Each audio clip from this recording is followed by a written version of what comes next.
जयपुर स्थित विक्रमदेव स्वयंशासित महाविद्यालय platinum jubilee उत्सव में मुख्यमंत्री प्रकल्प वर्षा 2024 साधारण निर्वाचन पूर्व मुख्यमंत्री शुक्रवार यह समारोह में मुख्य अतिथि भाव जोगदे कोरापुट जिला 1600 कोटी टंकार प्रकल्पर शुभारंभ कर 200 कोटीर 28 प्रकल्प उद्घाटन करथिबा बेले 1400 कोटी टंकार 50 उन्नयन प्रकल्पर भित्तिप्रस्तर स्थापन करछंती।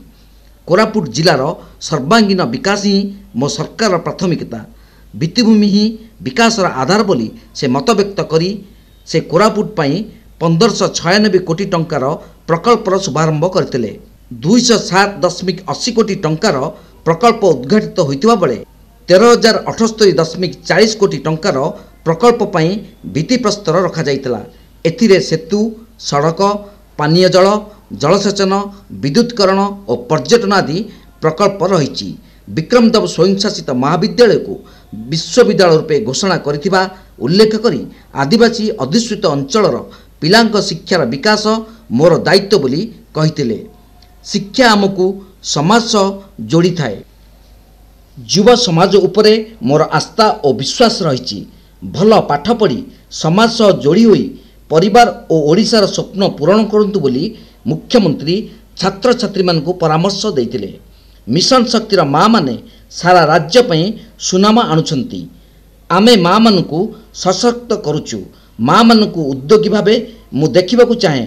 आज कोरापुट जिलार 1235 मिशन शक्ति गोष्ठी को 50 कोटीर बिना सुधरे ऋण प्रदान करा जाइतिबा मुख्यमंत्री उल्लेख करी आगामी 5 वर्ष मध्य सरकार 50,000 कोटी टंकार ऋण प्रदान करने को लक्ष्य रखिथिबा कहिसंती। स्वयं सहायक गोष्ठी को परिवर्तन करी क्षुद्र और मध्यम उद्योगीर सरकार परिवर्तन करथिबा एने काम आरंभ होइतिबा कहिथिले। एथिबे 5 लाख टंका पर्यंत ऋण बिना सुधरे दिया जाउची। आगामी 5 वर्ष रे 50,000 कोटी टंका ऋण दियाजियो बोली से कहिथिले। माँ मानक पई विजु स्वास्थ्य कल्याण योजना अधीन रे 10 लाख टंका पर्यंत चिकित्सा सुविधा दिया जाउतिबा मुख्यमंत्री सूचना देइतिले। एहा सह पिलांक उद्देश्य रे उद्बोधन देई ए स्वयंशासित महाविद्यालय को विश्वविद्यालय घोषणा रे आपण माने खुशी तो मु बहुत खुशी बोली कहितिले।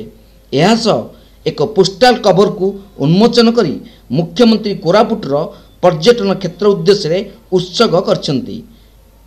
एक अत्याधुनिक ऑडिटोरियम पई जयपुर विधायक तारा प्रसाद बाहिनपति दाबी जणाइथिबा बेले एही मंच पर ही मुख्यमंत्री 1000 आसन विशिष्ट एक ऑडिटोरियम प्रतिष्ठा पई घोषणा करबा सह एथिपई 8 कोटीर अनुदान घोषणा करछंती।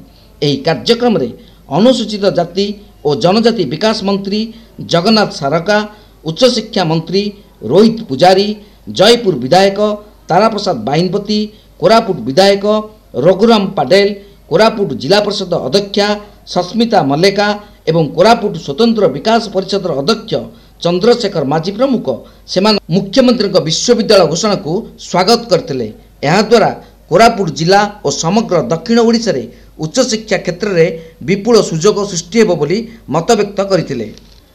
लक्ष्मीपुर विधायक प्रभुजानी, पटांगी विधायक प्रीतम पाड़ी, केसीसी अध्यक्ष ईश्वर चंद्र पाणिग्राही एही कार्यक्रम रे जोग देइथिले।